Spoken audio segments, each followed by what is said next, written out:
Hello there and welcome to Happy Times and Places, a positively inclined Doctor Who episode commentary podcast in which I, Toby Haydoke, watch a story chosen by a friend of mine, commentate along and see if I can guess what their favourite thing about each episode might be.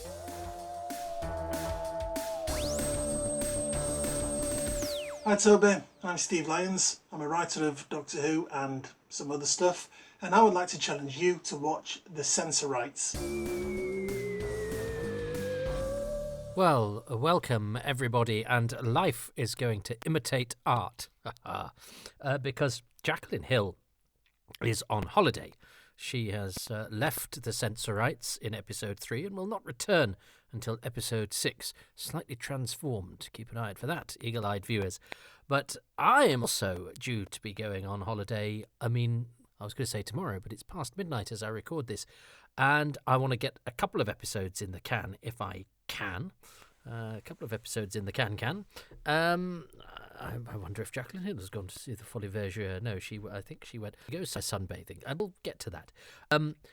But I'm going to try to be... I have a catchphrase at my comedy club, which I've just come back from, excess malarkey. It sounds like I have a catchphrase, sounds awful. It's become a catchphrase. It wasn't intended to be such where if we're overrunning, I go, I shall be mercifully brief, and everyone goes, ha, ha, ha, because they know brief and merciful are two things I am very infrequently. But I intend to be for this because I was thinking about this podcast. And I always think, do a bit at the beginning, do a bit at the end, so that people get more bang for their buck, so that people, don't have to keep changing episodes because the episodes are too short. And I was listening to the lovely David Gillespie Pratt on the What's in the Box podcast, Jim Allenby's podcast, which is very good. Check it out. And he was saying one of the reasons people came up to him and said they liked his videos because they were short. And of course, I don't look at stuff or read stuff I don't read articles that are big anymore online. I click on videos that are short. So why, I think, in this day and age where brevity is the soul of podcasting, well, of broadcasting, because we're all supposed to have smaller concentration spans. Why I think brazening these things out with waffle at the beginning and waffle at the end. Happy Times and Places should be 25 minutes long, plus a minute at the beginning, 2 minutes at the end. A quick intro, go over the choice, say what yours is, wham, bam, off we go. And some of the episodes of this tend to sort of hit the hour mark. So I realise in contextualising my decision to be brief, I've already got a couple of minutes into the show without starting episode 4 of the Sensorites. What I'm going to try and do tonight is watch episodes 4 and 5 back to back, so that I've got 2 podcasts banked for release, so that I can go and enjoy. I say it's a holiday. It's 3 days in a cottage on a Welsh beach, an hour and 20 minutes drive away. But that's the best we can hope for these days in Haydoke Towers. But I will enjoy strolling along the beach with my dog. But unlike Jacqueline Hill, I will not be building up my tan. But I might come back with some biscuits that are in a box rather than a packet, and that have a picture of an anchor on or something. And so an extra couple of quid. They look like they've been made by your mum. So you pay handmade tax, even though it's probably just a setting on the factory machine. But let's not get into that. Basically, if the biscuits are ridged enough to take the roof of your mouth off, you go, oh yeah, they seem like proper biscuits from the olden days. So that's what I've got in store, but not before I've spent 2 weeks in the Sense-sphere for your delight and delectation. And delight and delectation are not things the Sense-sphere, or indeed the Sensorites, are famous for. But Steve Lyons has some observations for us. I'm currently beating him 2-1. He chose the same as me for episodes 1 and 3. For 1, it was the regulars exiting the TARDIS in that uninterrupted shot, and 3 was generally the treatment and scripting of Susan. So let's see what he and I might choose, and if we choose the same thing, then I'm really looking quids in. I'll have enough to buy 2 packets of ginger biscuits that pretend to have been made by your nan. But let's see what is in store after Ian has collapsed and been poisoned by the very unsubtly dropped elder crystal water that he made a very distinct point of drinking in order that all the children at home would be yelling, "It's the water!" and all the adults at home would be yelling, "Oh dear, this isn't very good, is it?" Anyway, I am here to accentuate the positive. And so let's see if we can tell what that is yet as we go into episode 4 of The Sensorites, a race against death in 3, 2, 1. And I actually did 3, 2, 1 much quicker than I normally do 3, 2, 1. I was hurrying myself along, but that made the countdown completely redundant because it was quicker than seconds are. Anyway, here we go. I am watching the wonderful The Sensor, and as I say, I was dreading rewatching this. I haven't rewatched it for a while, and I found it quite charming, if not brilliant. So this is a reshot moment. You could tell the quality is slightly better. It is actually from a slightly different angle. The quality is better than if it had been a pre-filmed insert played in, and the action carries on straight away. Why has it happened to him and not us? It's really, the disease hits all manner of people suddenly without warning, except always after they've just drunk some water. So, I mean, bless them. Funny enough, I have a WhatsApp group with Simon Guerrier, Richard Bignell, myself, and that has been convened by Chris Chapman in order that if Chris has a question pertaining to the research he's doing for a documentary he's putting together, he puts it to us to see if some of us, one or other or all three of us, know the answer to where this person is. Yes, he drank the different kind of water, Doctor Who. Well done. Look how far away there's a Sensorite in the background of the scene there. Are we supposed to be able to see him? It's the second elder, because you can tell by the sash, which is going to become an important plot point, but I'm just telling you. But I could just see Bartlett Mullins miles away in the background, which I rather liked. It reminded me a bit of Day of the Daleks, where people, the sets seem to go miles back because they've been quite cleverly designed. Those two aren't allowed to say anything. The two, they get an "and" credit, Anthony Martin and Anthony Rogers and Jerry Martin, because they're essentially walk-ons. So I'm going to think that's Anthony Rogers, who is a young, freckle-faced-looking man with big ears, who I will talk to you about at some point when I've got nothing else to say about what's going on screen. And it's a thing that vexes me far more than is necessary, but it will take up some of our time on the Sense Sphere. But I like that the first elder is sort of empathic, because they can't just read minds. He senses the distress, and that affects him. And I think again that buys into the fact that these creatures exist on a slightly different emotional plane to us, and as well as communicate differently. I like that. Anyway, on to. Well, the second elder, he's at the back of... No, he's over there. He's at the back of the set. So yes, Simon Guerrier, Richard Bignell and I are asked questions by Chris Chapman. And Simon, on this very day, just today, has discovered something that pertains to the Sensorites, which is just a massive coincidence, seeing as I'm talking about it for this, but he said it's because he's been looking at the memoir of Jeremy Swan from Rent-A-Ghost, which is being published by 10 Acre Films at the end of July 2024. Now, because that is in the future. If you're listening to this on Patreon, but it will be in the past if you're listening to this everywhere else. So that's why I haven't said in 3 weeks' time or whatever, because these episodes drop at different times depending on where you are. But Jeremy Swan talks about Chloe Gibson, a producer Swan worked with in the early 60s.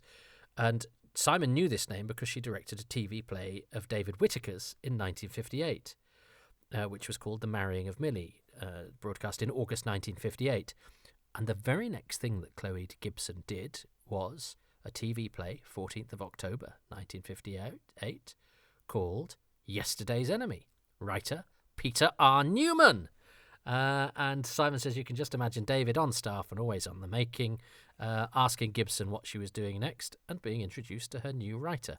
Isn't that interesting? So that's another, because we don't kind of know how Newman sort of, appeared on the Doctor Who radar, because Yesterday's Enemy, the TV play, and then the subsequent film were pretty much all he did. He did do some other, watch the documentary, but he didn't write that much. So, and where does he come from, and indeed where does he go? We find out where he went, but we never quite had an idea of how he might have been on David Whittaker's radar, and that's a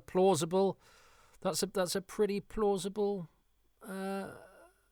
connection to make, and it was Simon Guerrier that made it. And Simon is on the lookout for this stuff because obviously he's the David Whittaker expert, because he's written an excellent book on David Whittaker, which if you haven't read, you should.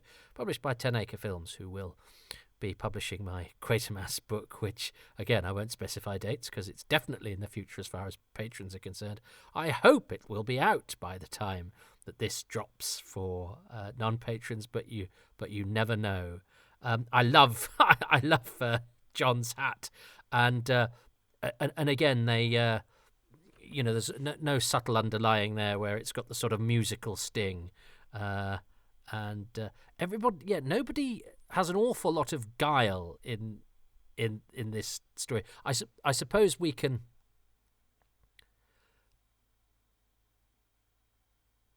I suppose we can forgive this because John is slightly stricken, and so he's saying evil out loud without.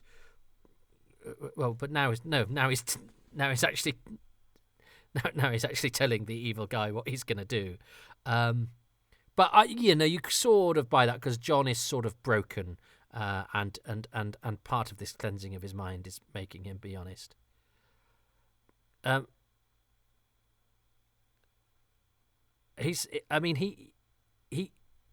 You all look the same, says Carol. Oh yes, this is glorious, isn't it? One way she says, "We can't tell you about that," and then he goes, "I've never thought of that." He lives amongst a society where they wear the sausage. I love the way that they cover their ears when Doctor Who gets cross. But now, it could sort of work if you went, well, yeah, I get it. If human beings can't tell Sensorites apart, that's actually quite a subtle point about.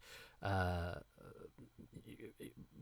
wouldn't say racism, but although it does allude to that idea of they all look the same, which is stupid things that racists say. But that has its basis in something that is an actuality where. But I think certainly when pictures and footage and interactions with people from different places, backwards and forwards, if people have a different physiognomical makeup from you, that can seem strange, and as everything can look the same, and that will work in both directions.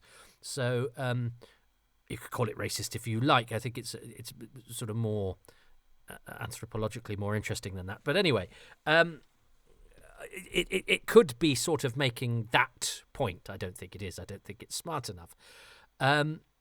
But if it was only I love that where the Doctor turns on him and gets cross. I think this is really funny because Hartnell plays it completely straight, and the actors are very committed to we don't like this. And I love the fact that Sensorites don't go, hang on, this is our planet, we're in charge here, stop shouting at us, because they are, timid by their nature. I like that. That all works for me. But the idea that you can only recognise them because of the sashes, and again, that's this thing that I talk about not having guile, The city administrator was blatantly unpleasant to Carol there, going, you call me what I am, and and then but that gives him the dialogue excuse to refer to his sash, and then she goes, "Oh well, yeah, but if you didn't wear those, we wouldn't be able to tell you apart." So it then gives him the idea that he's never had before, but it would work if I like that as well. Don't say anything. Oh, I like the fountain. That's quite nice. And I like the sort of perspective as the sets go further back. You could tell on this tarted up version that they're sort of painted backdrops, but I like them. I think there's an interesting visual vibe to the Sensorites that marks it out from other stories. There's ambition there from Cheery Ray Cusick.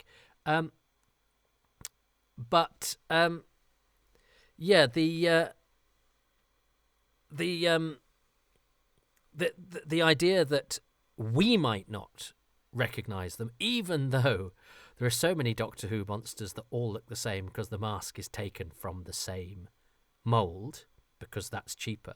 They've actually gone to the effort with these to dress them all differently and make them all look different and have different facial expressions and different beards. They've really gone into the effort to say, well, no, we're not going to take these all from the same mould, or if they are all taken from the same mould, we'll give them different shapes and flavours and all of this sort of thing. In the one story where actually if they had all looked absolutely identical, it would have been really helpful. So that's typical of Doctor Who. It's the same with the Sontarans. The Sontarans are a clone race. So you sort of go, it would be perfectly acceptable if if every single one of them looked exactly the same. And the Sontarans, certainly in the classic series, never looked the same from one story to the next. And actually in the Invasion of Time, they changed what they look like.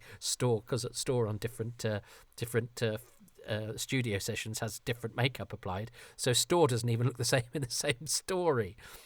So the two monsters, the Sensorites and the Sontarans, that would benefit from what we get with Silurians and Sea Devils and all sorts of other monsters, of the fact that they all look like they're sort of factory produced. This is the one story. This is the Sontarans and the Sensorites, the two occasions where that would actually make sense, and the two where they don't actually do it. Now, Ken Tilson and Joe Gregg have gone from being first and second Sensorite to now being first and second scientist. And you can see they've got different decals on, or different markings on, to show that they're scientists. And I quite like the fact that these two now play whichever supplementary Sensorites required. So there's a warrior later that is played by one of them. But what that means is that this sort of naming thing that we have, where Ken and Joe were first and second Sensorite, and Peter Glaze is not city administrator, he's third. Oh, and now in good timing, the districts are called first, second, third, and fourth. They obviously go, we're not gonna bother with names. We will call everything by its number. So we have first, second, third, fourth, fifth, sixth, seventh. I mean, I don't know how many Sensorites there are, but my God. But then you get first elder, second. So what number Sensorite was the first elder before he was an elder, or does it not work like that? And first scientist, was he like sixth pupil, seventh, 19th apprentice, then finally first scientist? Or did he start as being 75th scientist and ascend up the ranks of scientists? Oh, look, and the test tubes are labelled as well. First, second, third, fourth, fifth. I actually like, this is unusual though, isn't it, to have the a sort of montage, and I think that feels quite, the passage of time is conveyed well. It feels quite unusual for a series, and indeed television at the time, that is largely lengthy scene after lengthy scene. So I love all of that, and I love the fact that the Doctor is doing the scientist stuff. No, this is rattling along. Give my Doctor the congratulations on the progress, says the first elder there in a fluff, which I'd never noticed before. But I remember I watched this when I came back from university, one holidays, or had I finished? But I was well into the discontinuity guide at the time, and it was very good at, it pointed out fluffs. But because I was then in stories where I'd never noticed such sort of fluffs, and Give My Doctor the Compliments is not one that's listed in the discontinuity guide, but because I was now sort of primed to notice them, I noticed quite a few in the Sensorites, including that one. But there's an even bigger one. I hope I haven't talked through it. where Arthur Newell says, he's supposed to say, I overheard them talking, and he says, I heard them over talking, which is it's probably, it could well be the biggest fluff in the whole of Doctor Who. But give my Doctor the compliments is quite a good one from Eric Francis there. But as I say, not listed in that one's not listed in the discontinuity guide. So I remember being very pleased with myself for spotting it. But it's interesting how once that had been opened up to me as a possibility that there were fluffs to spot, they suddenly became much more apparent. And it's funny how if we have our minds closed to something, it does take something to open it. I mean, that becomes readily apparent as soon as I say it. But I remember when I was doing the fighting fantasy books, which were these sort of choose your own adventure things, where it says, if you want to do this, turn to page 12. If you want to do that, turn to page 44 or whatever. And I remember doing this and getting killed. I got killed by a wyvern, so then went back to the beginning and started again. I remember my brother saying, well, yeah, but all you have to do is just go back one, and then make the right choice and go from there. And it had never occurred to me that you could do that until he said that. And then, of course, that's what I did from there. But I think that was a sort of slight destruction of my innocence, because the spirit of it should be to start right from the beginning and have the whole adventure as it's intended to be had. But I suppose it's the equivalent to saving a computer game at a particular point. But I always felt slightly dirty after I'd done that, because it meant that there was no real punishment for choosing the wrong direction. And, of course, it meant that the experience lasted a lot shorter. Yes, and this stuff with John, John, he is more coherent now, but he's still living in a dream world. So this explains why John can't, because quite often people in things talk in riddles. In fact, I watched as part of my TV club recently the excellent, which I'd not seen before, and it surprised me, Shooting the Past by Stephen Polyakov. And the plot hinges on somebody not just, boom mic, coming out and saying something, but it kind of gets away with it and justifies it because of the character. But obviously a lot of dramas sometimes depend on people not just saying a thing, but it works. It works really with John on this, because he's got the whatever that is on his head, the abacus of millinery on his head, and I suppose if they don't have television and the elders don't consort, because there does seem to be a sort of caste system, doesn't there?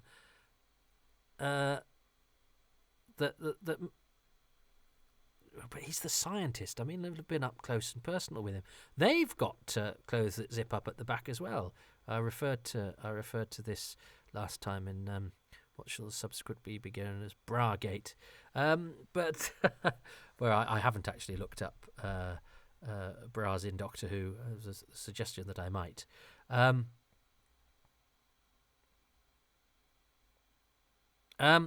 So yes, and in terms of this first, second, and third thing, we have the weird thing that now we have third set. Well, the city administrator, who is also third Sensorite, but who is now pretending to be second Sensorite. When we get to the credits, the first Sensorite credited is third, which seems nonsensical, and it seems so problematic. I mean, also if you're gonna destroy your file of antidote, don't do it where you've just been given it. Presumably, first cleaner will be up to tidy it up. I don't know. I love how brave Ian is. Here, there's a stoicism here. In modern Doctor Who, they'd all be crying now. I just got a bit bitchy there, didn't I? I mean, I love modern Doctor Who and many things about it, but there's a bit too much crying. He's very thin, Anthony. That is Anthony Rogers, I think. He was a very young actor. He was almost one of the schoolboys in the very first episode, which is why he's not a guy who features in a Time magazine photo shoot a couple of years after this as a putative James Bond, as IMDb suggests that he is. There's this shoot that I think is a work of fiction, of the actors that screen test alongside George Lazenby to be the next Bond. One of them is Hans de Vries, later called Luke Hansen, who's a Cyberman in Tomb of the Cybermen, and he's also a pay cop in Quatermass, and he's in lots of other things, Luke Hansen / Hans de Vries. And then there's three other actors, one of whom is Anthony Rogers, but they're not actors that, if you look them up, have done much else. So I think they're probably largely models. But anyway, one of them is Anthony Rogers, and he's an older man who looks not a thing like the freckled, big-eared schoolboy chap who's Anthony Rogers, who's the walk-on Sensorite in the Sensorites. But you know, the first thing I would think if researching that would be, well, it's not like he's called Thunderpants McClure, where you'd go, there probably aren't many Thunderpants McClures. You're Anthony and Rogers. They're not exactly uncommon names, and certainly not uncommon to throw together. But that's enough for IMDb and various guidebooks and commentators, etc., to go, oh, well, it's the same person, even though, I mean, I was going to say it's unlikely. It's not unlikely. It's just not. But there we go. Probably only I care about that, but it's because it's a mistake, which I dislike inaccuracy, and I dislike it being wielded when actually just a little bit of checking would make you go, oh no, that's not that person. You have to look at more than the lists of the names. So that thing where the city administrator Peter Glaze smashed the cure. Does not actually hold up Ian's cure all that long. But the doctor's gone to the aqueduct, which is a slightly better lit set, actually. I mean, there's nothing wrong with the lighting here, and you don't want this to be dark and gloomy. But it's a nice contrast to what's going on here. I think actually. Yeah, it does feel small in places, the Sensorites, but I don't think that's Cusick's fault, actually. I think he's worked very hard to fill the space and make it seem bigger. And this is now. I think this gets adds a nice layer of depth to the story of that. You have this lovely society of all these quite benign, timid, shrew-like fellows who have this sort of this scary place, this cancer beneath, this scary place of darkness and noise underneath their city, which I think is a nice and kind of fairy tale thing. And they're well cast, aren't they? Because they're all very small fellows. And again, I think, and those elongated big brain heads. Yeah, I like the first elder. He's nice. He's a jolly nice fellow, but everyone really does. He's not even got anybody in the same scene as him, and he's saying out loud what he thinks. This story depends on a lot of people telling other people, or even an empty room, what they're thinking. I promised I would check about Peter Glaze and Crackerjack in between episodes 3 and 4, and I have yet to do that. Now, family group, that's quite a nice bit of depth and suggestion, even though we see no female Sensorites at all. Now, that's very heteronormative of me. Why would there be? There's maybe they are a sort of hermaphroditic or one-sex society that reproduce in a different way. But anyway, he's not just that he's got a partner. He didn't say, I've got your partner, I've got your family group. So, there's a whole bunch of them. But we don't see any lady. I wonder if the lady Sensorites are called First Lady Sensorite, Second Lady Sensorite. I mean, and I quite like the fact that Peter Glaze has at least roughed up his delivery. He's made an attempt to coarsen his voice. He's sort of speaking from the back here to just make himself sound a bit nastier. Whereas everybody, I actually quite like all the vocal work that the Sensorites do. They've all got, rather sort of guileless delivery, rather plain and innocent and timid. I love the lighting in here. I think that's absolutely. It's a lovely contrast to what we've had so far, and seeing the Doctor's torch and then him lit by that sort of shaft of light, and Hartnell's face is so brilliantly expressive, isn't it? And that gives us, I think, quite a fun cliffhanger. That's from the look at that Sensorites third Peter Glaze. So yeah, Ken and Joe, who are higher up because they're anyway. Let's not get into that. I do like that. I do like that cliffhanger just because it's thrown some darkness into the story, which I thought is very, very atmospheric and nicely lit there. I'm assuming that's probably Howard King, but I'm not going to swear. I'm not going to swear to that. But it was a very nice cliffhanger. But I have to decide what my favourite things were about episode 4, and I still have the Sensorite masks in my back pocket, but there's a couple of things there that leap out at me. One is the lighting in those final scenes, and one is the lovely montage. The montage of the Doctor and the Doctor wearing his spectacles. I always rather like, and the Doctor wearing spectacles in the classic series was quite a novelty. I remember Peter Davison, producing his in Frontios, and then being reminded that Hartnell did it a couple of times. There were pictures of Hartnell with his specs, and I think it looks great with those specs. And I like the whole of that montage sequence, which is unusual and well done, and gives a bit of pace to the thing, and shows the Doctor, doing his doctory stuff. So I'm there for that, but I do really think that lighting is really nice in those final scenes, and it gives an injection of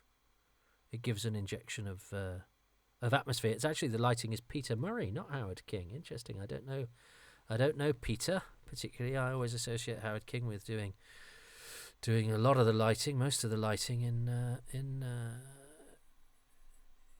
in the classic series, and it's because Peter does not get a credit on there. Not often the lighting person gets a credit on the final episode, or the first and the final episode, often, as Howard King does in The Reign of Terror,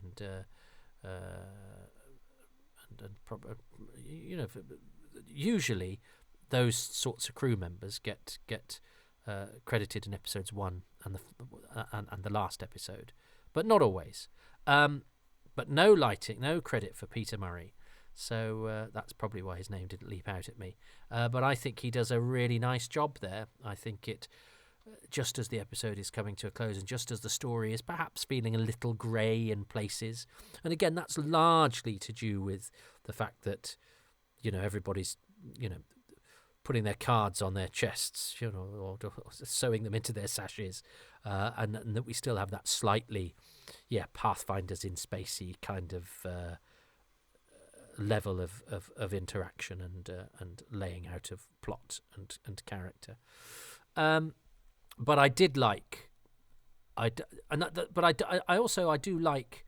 It's Peter Glaze is very good, but I think I can never quite assess his performance properly, because the main talking point is that he's Peter Glaze from Crackerjack, and there aren't many actors in that first season.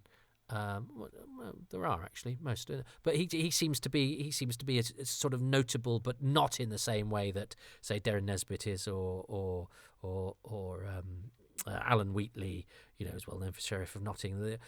Peter Glaze's association with sort of kids telly means that he's the sort of casting we associate more with the sort of John Nathan Turner era of having somebody better known for not straight drama, as it were, but kiddie stuff, kiddie stuff or comedy stuff, coming in and giving an entirely serious performance. So it's much more in keeping with the sort of slightly more sort of postmodern, if you like, approach to casting, the slightly more avant-garde approach to casting, where we get actors well known for one genre and place them within ours, which, when Doctor Who works best, is when everybody's playing it straight. There are exceptions to that, but you quite often you're hiring a William Gaunt, who was at that point, Revelation was the sitcom guy. I know he'd been in The Champions, but he was Alexi Sale and the 80s is Nicholas Parsons. Those sorts of guys. What we really like about those people is that they're playing against what we might expect them to be doing, and there's nothing better than seeing charming put upon weary sitcom dad William Gaunt playing philosophical assassin night guy in Revelation. That's the beauty of it. That's the wonderful thing about Doctor Who, is taking performers we might see used to doing something else and blending and melding themselves into our show. And I think Peter Glaze is an honourable member of that clan, but we don't really ever talk about him or his performance. And he does the job required. It's a very one-note character who can't even hide his villainy when it would be useful so to do. And it's because everyone's so very polite, because we're travelling in space, so we're going to be very polite to these Sensorites, that he's able to go, I'm an obvious bad guy. They go, oh, terribly sorry. But that's not Peter Glaze's fault, and he's quite nasty, he's quite severe, and as I say, he's coarsened up his voice. So I'm interested that we don't talk about Glaze. We don't really assess. Nobody really talks about the performances in the Sensorites at all, unless it's to be rude about Lorne Cosette. So, anyway, I would nonetheless, despite enjoying Glaze, despite enjoying the size and physiognomy of the Sensorites and the fact that they cover their ears and they're all a bit timid in the way that they talk, I find them very charming and interesting and novel. I think it's got to be the lighting for me in those final scenes that just sort of stands out, I think. Let me see what Steve Lyons, writer extraordinaire and funny man, has to say about his favourite thing of episode 4. Episode 4 is A Race Against Death. And I have to admit, I struggled a little bit with this episode, but for my favourite thing, I've settled on the Sensorite Scientist's badge. Because while all the other Sensorites have to make do with black sashes and stripes to denote their positions within society, this guy has gone to all the effort fashioning himself a little moulded badge in the shape of a piece of scientific equipment. I just think it's sweet.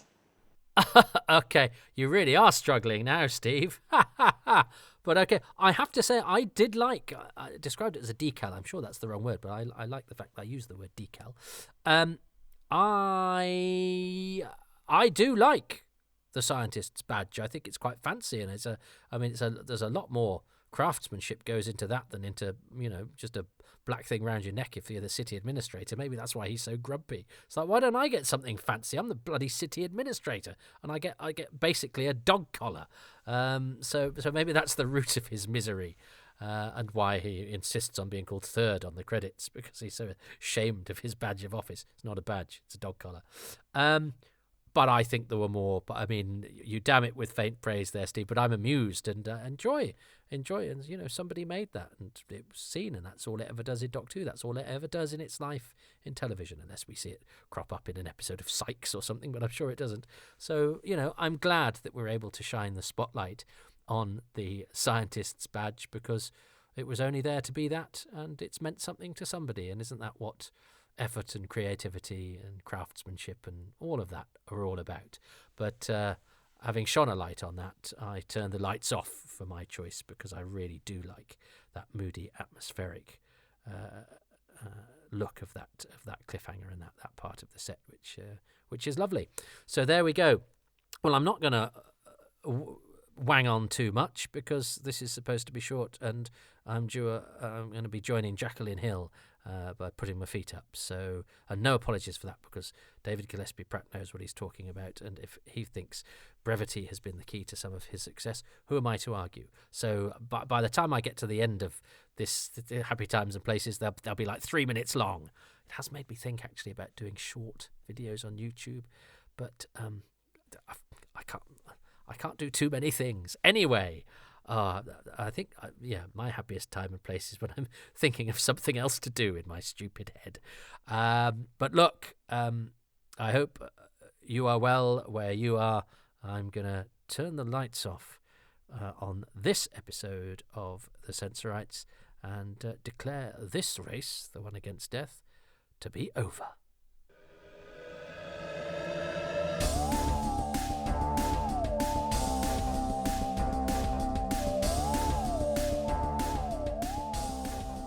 Well, thank you very much for listening to Happy Times and Places, which is presented by me, Toby Haydock, and my special guest, writer Steve Lyons. I'm grateful to Steve and to the patrons who make this podcast possible, and they include Philip Fitchett, Nev Fountain, Matt Foy, David Gates, David Gillespie Pratt, Charles Gears, Lisa Gledhill, James Gould, Graham, I don't have a surname, Graham, Paul Greaves, Paul J. Guest, Angus Gulliver, Aaron Gullias, William Hames, John Hancock, Susan Harrison, Steve Hatcher, Matthew Harris, Duncan Harvey, Ronald Hayden, Paul Hayes, Matthew Herbert, Stephen Hill, Simon Hodges, Andrew Hodgson, Sam Hollingsworth, Matthew Hooliston, Darren Howard and Neil Humphreys. The music is by Dave Gates, the artwork by Dylan Patterson.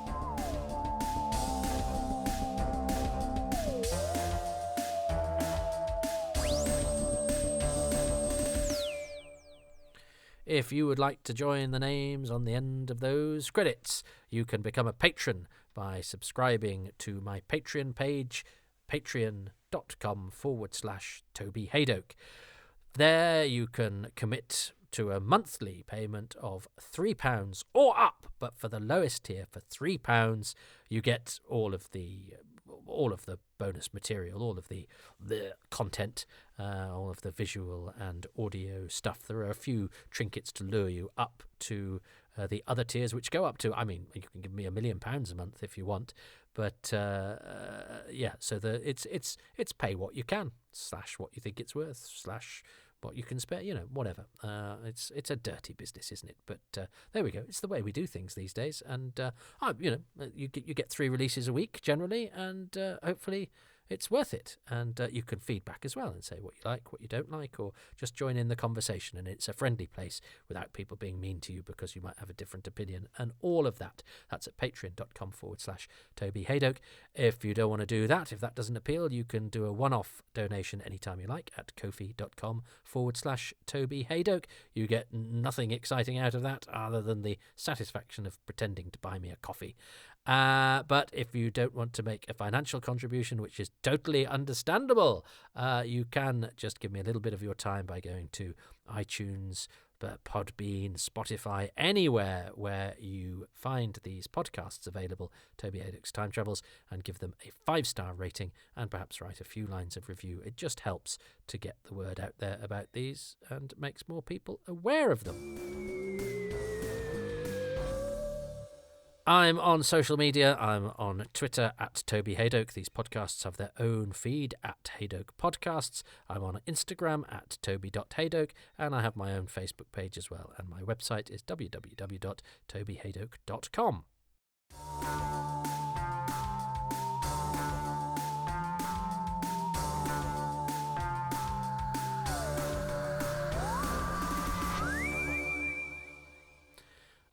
I don't know if you can hear those beeps, but I've got some chickpea bread rolls in the oven because I'm a middle-class wanker. I don't normally swear, but I'm about to go on holiday, and it's right near the end, and it's already got unprofessional because there's an oven beeping in the background, so I thought it would be fine to call myself a wanker, and I've just done it twice. That's a double wanker. That's what the ping is. It's pinging for registering a double wanker moment. But now, having said double wanker twice now, 3 times, it's a quadruple. No, it's a fifth. Let's because if I say what it is, I will say the word again, and this will go on forever. And this wanker's got to go on holiday.